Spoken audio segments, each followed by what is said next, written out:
फवाद चौधरी लाहौर से गिरफ्तार, पुलिस की दर्जनों गाड़ियां कैंट कचहरी की तरफ लेकर रवाना। राहदारी रिमांड लिया जाएगा, इस्लामाबाद मुंतकिल किया जाएगा।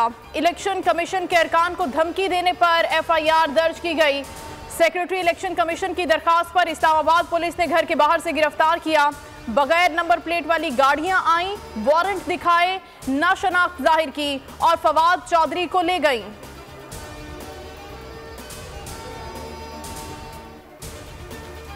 फवाद चौधरी की गिरफ्तारी पर PTI का सख्त रद्द-ए-अमल देने का फैसला। मुख्तलिफ शहरों में एहतजाज किया जाएगा। इमरान खान की मंजूरी के बाद एहतजाज का ऐलान होगा।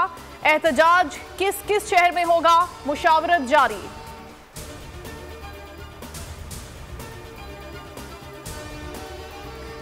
ये गिरफ्तारी नहीं, अगवा है। बताया जाए फवाद चौधरी को किस मुकदमे में उठाया गया।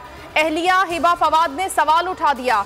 बोल न्यूज से गुफ्तगू में कहा, मरियम औरंगजेब के कजन ने फवाद पर FIR दर्ज कराई, घर में जबरदस्ती घुस कर ले गए। मुतालिका थाने को भी नहीं पता कि कहां ले जाया गया। फैसल चौधरी बोले, कोई भूल में ना रहे, फवाद चौधरी की जबानबंदी कर सकता है।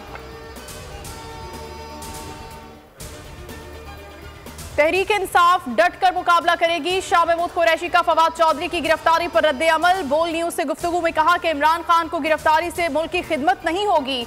पाकिस्तान ऐसे इक़दामात का मुतहम्मिल नहीं हो सकता। फारूक हबीब ने कहा कि फवाद चौधरी की गिरफ्तारी मावराए आइन है, कानून की धज्जियां उड़ाई जा रही हैं। हम्माद अजहर ने कहा, फवाद चौधरी को रिहा न किया तो मुल्क गिर एहतजाज करेंगे। शेख रशीद ने कहा, तशद्दुद की सियासत सिर्फ एक शख्स को माइनस करने के लिए की जा रही है।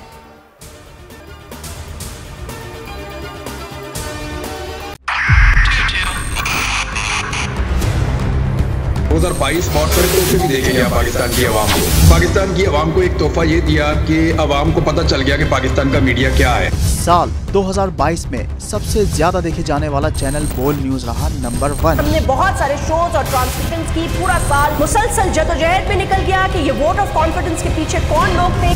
तोड़े रेटिंग के सभी रिकॉर्ड। सोशल मीडिया पर भी सबसे ज्यादा तेजी से 2.4 बिलियन व्यूज का संगे मील अबूर किया।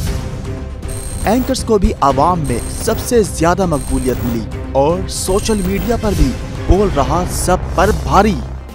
सब्सक्राइब करें और बेल दबाएं ताकि कोई खबर रह न जाए।